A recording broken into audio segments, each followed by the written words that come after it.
We were on the fourth day of a week-long expedition designed to explore an unspoiled and remote area of wilderness. It had been Danny's suggestion to deviate from the main trail and venture into a restricted wilderness preserve, a location depicted on maps with only shaded areas and vague indications of mountain ridges, rivers, and dense forests. This was the type of adventure one plans for only once in a lifetime, promising a genuine escape from the tumult of everyday life. Initially, the prospect of isolation excited us all. No cell service, no other people, just pristine, untouched nature. However, as the days progressed, that initial thrill began to transform into an unspoken tension. There was something disconcerting about being so far removed from civilization. As the sun dipped lower in the sky, we had trekked approximately 10 miles, and our packs felt increasingly burdensome with each step. By the time we discovered a clearing just below the ridge, we were eager to establish our camp. The location was nearly ideal, offering a panoramic view of the valley below and the forest extending beyond. It was serene and tranquil. We set up our tents and prepared for the night, gathering around the fire, laughing and unwinding as the day's exertions faded away. Just as the sky transitioned from a warm amber to a deeper hue, Danny suddenly halted, glancing up toward the ridge above us. "Hey, check it out," he said, nodding upward. We followed his gaze, and a sense of unease washed over me at the sight of a dark figure standing atop the ridge, silhouetted against the sunset, simply observing us. They were too distant for us to discern any details, yet close enough to evoke discomfort, remaining motionless. "Do you think they're camping up there?" I inquired, feeling a sense of wrongness about the figure. "Could be," Zoe muttered. "But why just stand there?" Danny shrugged, but I could sense that he shared my unease. A peculiar tension hung in the air, as if we had unwittingly crossed an invisible boundary by choosing this spot to camp. Our eyes were fixed on the ridge, where a figure stood eerily still, barely moving, as if they were trying to conceal the fact that we had noticed them. As dusk settled in, the figure finally turned and gradually faded into the encroaching darkness of the forest. We let out a collective breath, and Danny attempted to laugh it off, though I could see the unease in his eyes as he kept glancing over his shoulder while tending to the fire. "I guess they weren't looking for company," he remarked, but his tone lacked its usual cheerfulness. The night descended rapidly, bringing a chill that seeped through our jackets, and despite the warmth of the crackling fire, the clearing felt oddly desolate, as if our laughter and stories were confined to our small circle of light. I found myself glancing back at the ridge, half expecting the figure to reappear, lurking in the shadows. Yet, the ridge remained dark, its summit lost to the night sky. As the fire dwindled, we decided to call it a night. Danny extinguished the last embers, and we each crawled into our tents. I lay there for a while, listening to the gentle sounds of nature, trying to shake off the unsettling feeling from earlier. The night was eerily quiet, almost too quiet, until I heard a faint clattering, small rocks rolling down the ridge. It began softly, a few stones tumbling, but soon it escalated, as if someone was intentionally dislodging them, sending them cascading toward our camp. I sat up, each rock falling with a deliberate intent, landing just close enough to catch our attention, but never near enough to pose a real danger. I unzipped my tent and cautiously looked outside, meeting Zoe's startled gaze. She had heard it too. "You're hearing that, right?" I whispered. She glanced up at the ridge. "Someone's up there." Danny poked his head out of his tent, squinting in the faint light. "It's probably just loose rocks," he muttered, though his tone lacked conviction. Yet, the rocks kept falling, each landing too close for comfort, almost as if they were a warning. Danny, ever the brave one, grabbed his flashlight and stood up. "I'm going to check it out. I can't sleep with all this noise." Zoe and I exchanged worried glances but didn't protest. We watched as Danny made his way up the narrow path to the ridge, the beam of his flashlight dancing as he ascended. He called out a few times, but there was no answer.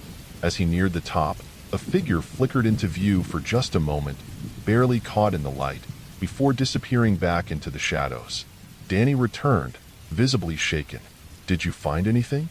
I asked, but his expression told me he hadn't. He shook his head, glancing back at the ridge. I swear, something's up there. I saw someone watching. Just then, another rock tumbled down, landing right at his feet. We fell silent, staring up at the ridge, waiting for the figure to reappear. But it remained cloaked in darkness. We gathered around the fire pit, debating our next move. Part of me wanted to pack up and leave, but the thought of hiking out in the dark was far from appealing. A distant voice drifted on the wind, like a whisper descending from the ridge. It was too faint to decipher, as if it was intended for us but shrouded in secrecy. The voice faded away, yet the unsettling feeling it left behind lingered. "We need to get out of here," Zoe finally urged, and Danny, his earlier bravado vanished, nodded in agreement. We hurriedly gathered our gear, glancing up frequently, half expecting to see a menacing figure looming above us, but the ridge remained vacant. As we made our way down the trail, the sensation of being watched intensified, as if we were intruding on something that preferred to remain undisturbed.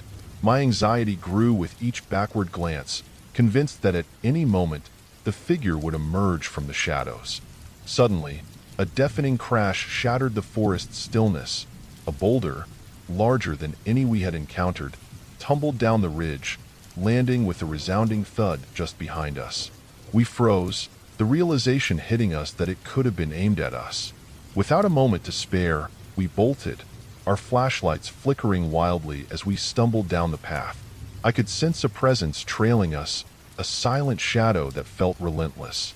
Hours passed as we wandered through the darkened woods, the trail lost to the vast sea of trees, each one indistinguishable from the last. The night was thick with silence, broken only by our rapid breaths and the sound of our footsteps. Whenever we paused to gather our thoughts, that unsettling presence lingered just beyond our sight. We had no clear direction, but one thing was certain. We had to keep moving. Stopping was not an option. The night dragged on, and with every step, our legs felt heavier, our minds fraying at the edges. Exhaustion enveloped us, our water supply dwindling and our stomachs aching with hunger. Yet, none of us dared to propose a break for rest or food. The forest had taken on a menacing stillness, and each crack of a twig or rustle of leaves urged us to quicken our pace, too frightened to linger. By dawn, the ridge was a distant memory, replaced by thick underbrush and towering pines that loomed over us, closing in from all sides. The sun's rays struggled to break through the canopy, casting eerie shadows that danced and twisted with our movements. I found myself glancing over my shoulder, convinced I would catch a glimpse of something lurking just behind us, as if it were guiding us deeper into the woods. That first night, sleep eluded us. We took turns keeping watch, but the weight of fatigue blurred our senses and distorted our thoughts. I awoke to a faint whisper, only to find Zoe and Danny wide awake, sitting in silence with their eyes fixed on the dark forest surrounding us. We didn't speak of it, but we all understood that the whisper hadn't come from any of us. On the second day, we realized we were lost. Hunger gnawed at us, making our heads spin and our steps falter. We attempted to eat, but the forest was so eerily quiet that each bite seemed to echo. Occasionally, we heard footsteps that weren't our own trailing behind us. We never saw anyone, but the sounds haunted us like a specter. As the sun dipped below the horizon on that second day, panic set in. We were disoriented, and every path we took led us back to the same grove of trees. When night fell, the forest stirred to life once more, filled with whispers, rustling leaves, and creaking branches, as if something unseen was moving just out of sight. We huddled together, struggling to find our voices as we pushed onward. I lost track of how long we roamed like that, but just when I thought my legs might buckle beneath me, I spotted a flicker of hope, a faint glow of headlights peeking through the trees. Our car was right where we had left it, half buried under a blanket of fallen leaves and twigs, as if it had been patiently waiting for our return. We stumbled out of the woods and nearly collapsed against the car, tossing our packs aside and leaning heavily against the doors. It was only once we were inside, doors locked and the engine humming to life, that we finally allowed ourselves to exhale. Silence enveloped us as we drove back, our gazes fixed straight ahead, too rattled to glance back. It took us 2 long days to navigate our way back to that car, and I'm convinced we weren't alone during that time. Whatever had lurked on that ridge didn't want us there, and for those 2 days, we were nothing more than intruders, prey in a forest governed by rules we had yet to comprehend. Back home, it took us a few weeks to recuperate. We were a bit dehydrated and low on vitamins, but we were grateful to be safe and sound. That was 2 years ago, and I still haven't set foot on a hiking trail since. Hiking had always been my passion. My friends often warned me about the dangers of venturing out alone, but for me, it was the ultimate way to clear my mind. Just me, the trail, and the soothing sounds of nature. No distractions, no chaos. My life was a whirlwind, and escaping into the wilderness felt like pressing a reset button. Late October was my favorite time to hit the trails. They were less crowded, the air was crisp, and the leaves transformed into stunning hues of orange, red, and yellow. However, this time would be different. Unbeknownst to me, I wouldn't return to those trails again. I had planned a 3-day solo trip into the woods, armed with just my gear. A friend had recommended a trail that was said to be quiet and lightly traveled, the ideal spot for relaxation. I packed minimally but ensured I had all the essentials: a tent, freeze-dried meals, water, a small flashlight, and a few basic tools. I wanted this getaway to be simple and serene. The first day unfolded just as I had envisioned, peaceful and tranquil. I didn't encounter a single soul. Birds sang, squirrels scurried through the underbrush, and the sun bathed the forest in a warm golden light. It felt as if the entire woods belonged to me. As the day faded, I stumbled upon a small clearing just as the sun dipped below the horizon. I set up my tent, boiled water for my meal, and settled in. As night enveloped me, I lay in my tent, listening to the gentle rustling of leaves. Just as I was drifting off, I heard a faint crack, like a twig snapping, followed by another. The sound felt too deliberate to be from an animal. I froze, straining to catch any further noise. After a few moments of silence, I convinced myself it was likely just a deer passing by. I cautiously unzipped the tent flap, peering into the dimly lit clearing, and there he was, a man standing at the edge of the trees, partially shrouded in darkness. His clothes were ragged and filthy, with tears in several places, and he appeared as if he hadn't bathed in months. His face was ghostly pale, and his eyes were dark and hollow, fixed on me without blinking. He remained completely still, silent, as if he were studying me from the shadows. I wanted to reach out, to ask if he needed help, but the words stuck in my throat. My heart raced as I lay there, frozen, trying to comprehend this unsettling figure in the heart of the forest. He tilted his head slightly, then silently retreated into the trees, vanishing from sight. I quickly zipped up the tent, hoping he was gone for good, even though the snapping of twigs and the heavy stillness of the woods suggested otherwise. When morning arrived, I tried to shake off the previous night's unease. Daylight had a way of making everything feel more normal, yet I couldn't completely rid myself of the lingering discomfort. I packed my gear and hit the trail, covering more distance than I had anticipated. By late afternoon, my legs were burning in a satisfying way, and I found a new campsite by a small stream. The gentle sound of water trickling over rocks was calming, a natural white noise that eased my mind. I spent some time by the stream, watching the water flow as daylight faded. After setting up my tent and starting a fire to ward off the evening chill, I cooked my meal and settled back to gaze at the stars emerging overhead. I felt a wave of gratitude for moments like these, but that night, the unsettling feeling returned, stronger than before.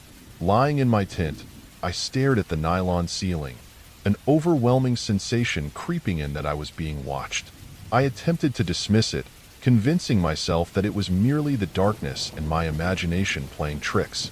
However, as I began to drift into a light slumber, a sound jolted me awake.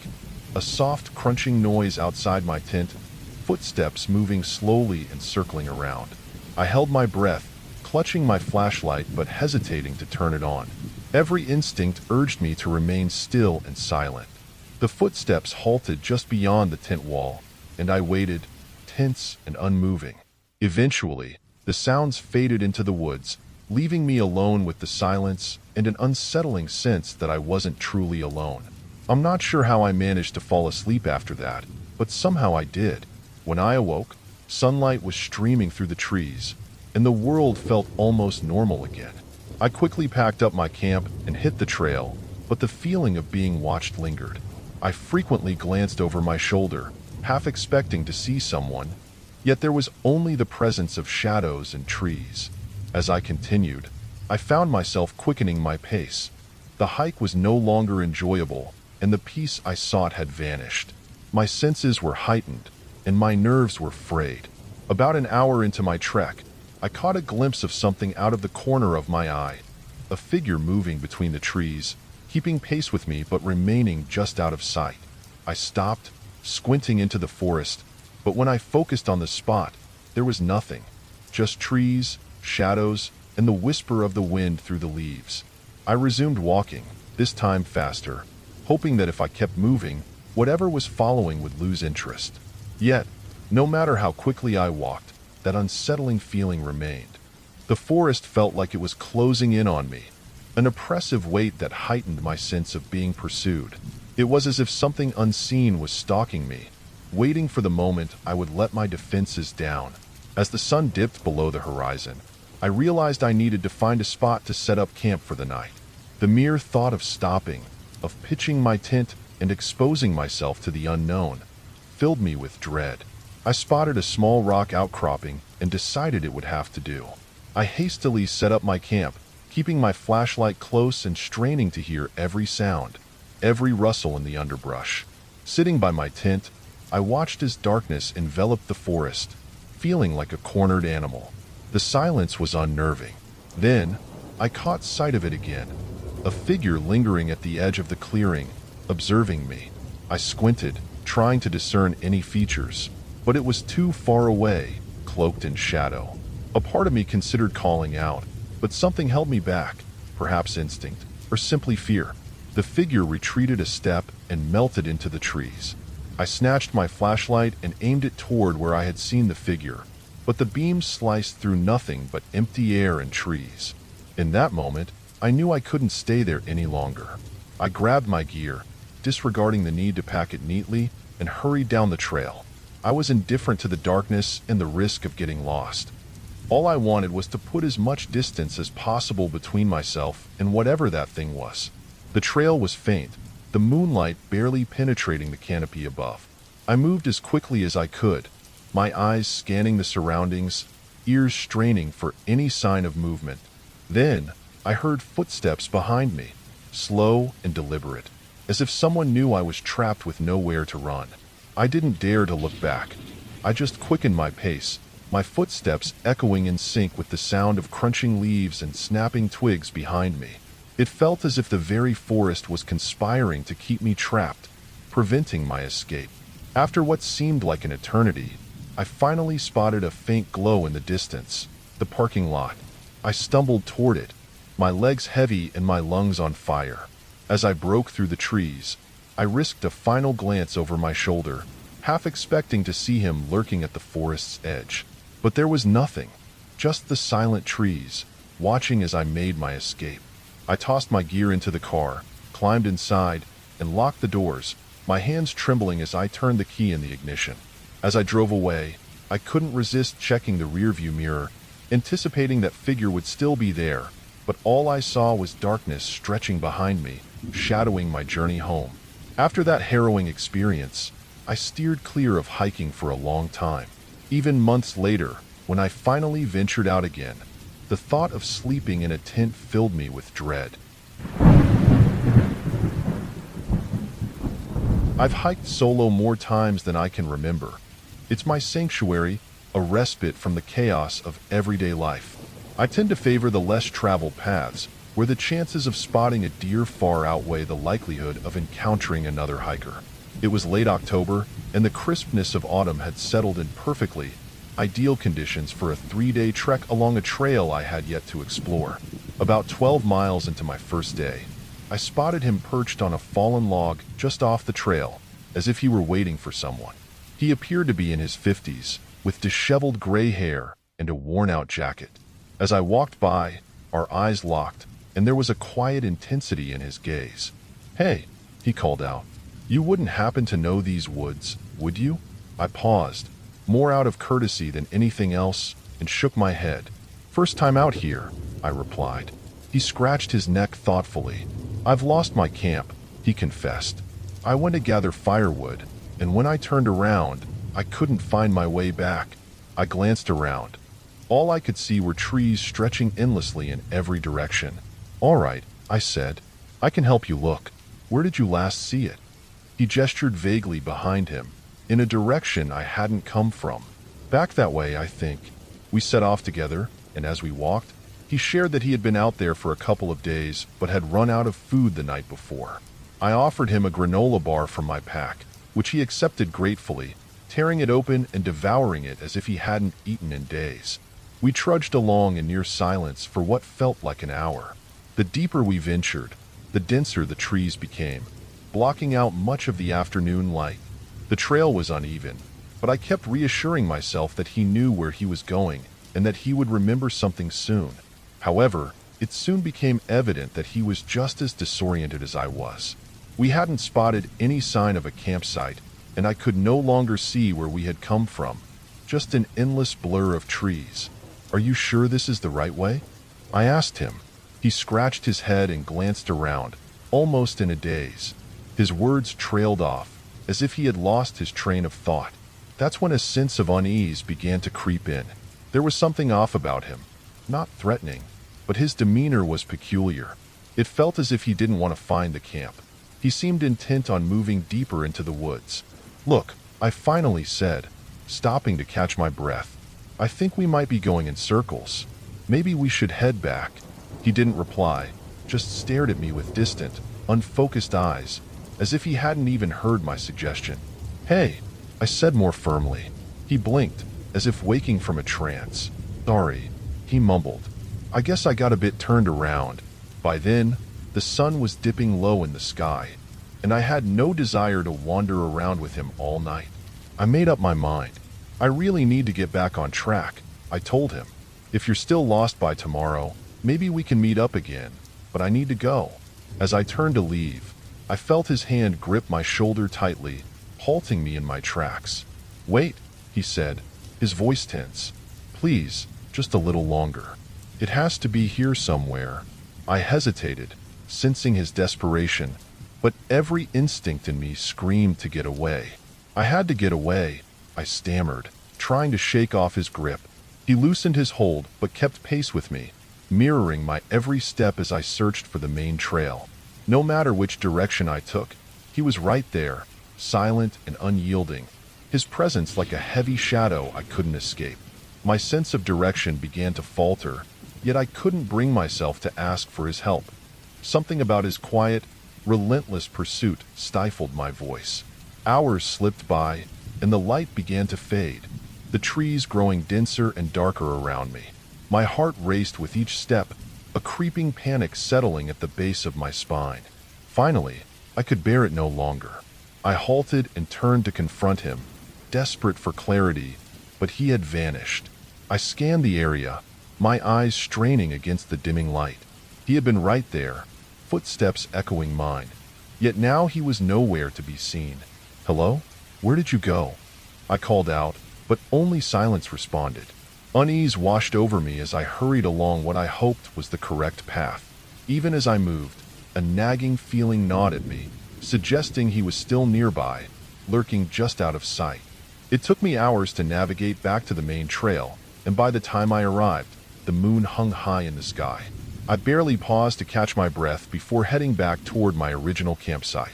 With each familiar landmark I passed, relief washed over me, but just as I neared safety, I heard a twig snap close behind. I spun around, scanning the inky darkness, but all I could see was the endless expanse of trees and shadows. Just as I turned back, something caught my eye, a figure standing a few yards away, silently observing me. It was him. "Hey," I called out, my voice trembling yet resolute. "What do you want?" He remained silent, and for a brief moment, I contemplated approaching him, confronting him directly. But a chilling instinct held me back. Instead, I turned and walked away, maintaining a steady pace and fighting the urge to sprint. I could feel him trailing behind me, his dark presence weighing heavily on my shoulders. Reaching my tent, I zipped myself inside, convincing myself I was safe now, that he couldn't reach me here. Hours slipped by as I drifted in and out of restless sleep, haunted by dreams of footsteps circling my tent and eyes lurking in the shadows. Each time I opened my eyes, I thought I glimpsed a shadow lurking just beyond the thin fabric walls. When dawn finally arrived, I packed up in record time. As I made my way down the trail, I kept my gaze fixed ahead, refusing to look back. I considered cutting my trip short and heading back to my car, but I refused to let some deranged stranger ruin my adventure. Fortunately, I didn't encounter him again and was able to continue my journey without further incident. Yet, the unease lingered. I couldn't shake the feeling of being watched, glancing over my shoulder more than once. On my final night, as I was dismantling my camp, something at the edge of my sight froze me in place. A small pile of rocks, meticulously stacked, the kind of marker I had seen hikers leave on trails. Just a few feet from my tent, I found a rock pile that I broke apart before leaving the forest. Since then, I've vowed never to hike alone again. What was meant to be a simple weekend adventure with friends turned into something I can hardly describe without sounding insane.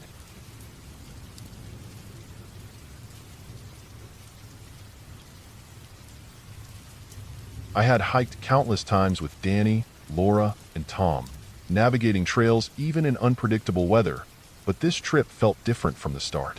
Everything began smoothly as we set out on a familiar trail, planning to camp near the summit for a couple of nights before looping back. We checked the weather forecast, and it looked promising. However, on the second day, just as we were descending, an unexpected storm hit us like a freight train.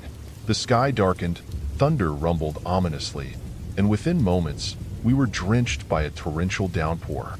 The rain came down in sheets, transforming the once clear trail into a chaotic mess of mud and debris. Trees that I thought I recognized now seemed alien. We attempted to push forward, but the storm forced us to take refuge under a cluster of trees. Huddled together, we waited, hoping the rain would ease, but it only intensified, and soon a thick fog enveloped us, creeping in from the trees. "What are we going to do?" Laura shouted, her voice barely audible over the storm. Danny pulled out his map, but it was completely soaked, the ink running and smudging, rendering it unreadable. We felt lost, trapped in a seemingly endless maze of trees and fog. "Let's just follow the trail back," Tom suggested. The uncertainty was evident on his face, but as we scanned our surroundings, it became clear that we had lost track of the trail. After about half an hour, the storm finally began to ease, and the rain transformed into a light drizzle. However, the forest appeared drastically altered. Branches and leaves obscured the faint path that remained, and a growing sense of unease settled over us as we resumed our trek. As night began to descend, we pressed on, hoping to spot a landmark or any indication that we were moving in the right direction. That's when we first noticed her ahead on the trail, just beyond a bend. A woman stood there, clad in a long white dress that seemed to glow in the dim light. She remained perfectly still, her back turned to us as she faced deeper into the woods. "Who is that?" Laura whispered, gripping my arm tightly. "I have no idea," I replied, feeling a strange mix of curiosity and dread. "Maybe she's lost too," Danny called out. "Hey, are you okay?" But the woman didn't respond. She remained silent and motionless. We approached her cautiously, each step feeling heavier than the last. The closer we got, the stranger it all felt. Her dress was immaculate, untouched by the mud and dirt that clung to us, and her bare feet rested on sharp stones and twigs without any sign of discomfort. Just a few yards away, she suddenly began to walk, moving slowly along the path. We called out again, but she ignored us, her pace steady and unhurried. "Maybe she didn't hear us," Tom suggested, his voice trembling. "We should follow her. Maybe she knows the way back." Reluctantly, we fell in line behind her, watching as she rounded a bend in the path. But when we reached the corner, she had vanished, and there were no side trails in sight. There was nowhere for her to have concealed herself, just an empty stretch of path that twisted into the shadows. Confused, we scanned our surroundings, trying to comprehend what we had just witnessed. Danny knelt down, inspecting the ground for any signs of footprints, but there was nothing.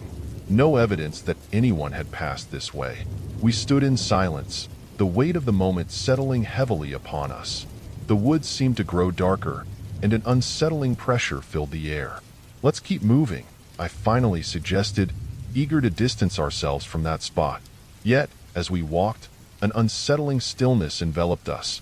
No birds chirping, no rustling of creatures, just the sound of our footsteps squelching in the mud. We made camp in a small clearing, each of us too exhausted to talk about what we had seen. As we tried to settle in, the image of the woman in white replayed in my mind, etched into my memory. In the middle of the night, I was stirred by a faint, sorrowful crying, soft and distant, as if it were emanating from deep within the woods. Danny, Tom, and Laura were still tucked away in their tents, sound asleep. The crying persisted, a gentle, mournful sound that sent chills down my spine. I cautiously unzipped my tent just enough to peer outside, scanning the dark silhouettes of the trees around us. The crying continued, almost as if it were coming from all directions, reverberating off the trees and filling the clearing. In the dim light of the moon, I caught sight of something at the edge of the clearing, a figure standing just beyond the glow of our campfire. It was her, the woman in white. I stood frozen, watching her as she remained still, her eyes locked on something far beyond us. Then, just as abruptly as she had appeared, she vanished into the shadows, leaving me alone with the haunting sound of her soft sobs reverberating through the trees. The next morning, I shared my experience with the others, anticipating their dismissive reactions, or perhaps even laughter. To my astonishment, Laura confessed that she too had heard the crying. Danny and Tom remained silent, but for the first time since our journey began, I noticed genuine fear reflected in their eyes. We hurriedly packed our things, eager to escape that clearing as swiftly as we could. Yet, every so often, we caught fleeting glimpses of white flitting between the trees, only to find nothing when we turned to look. Hours dragged on, and the trail seemed to twist endlessly, leading us in circles, always bringing us back to the same spot. Desperation began to creep in, and we started calling out, hoping someone might hear us.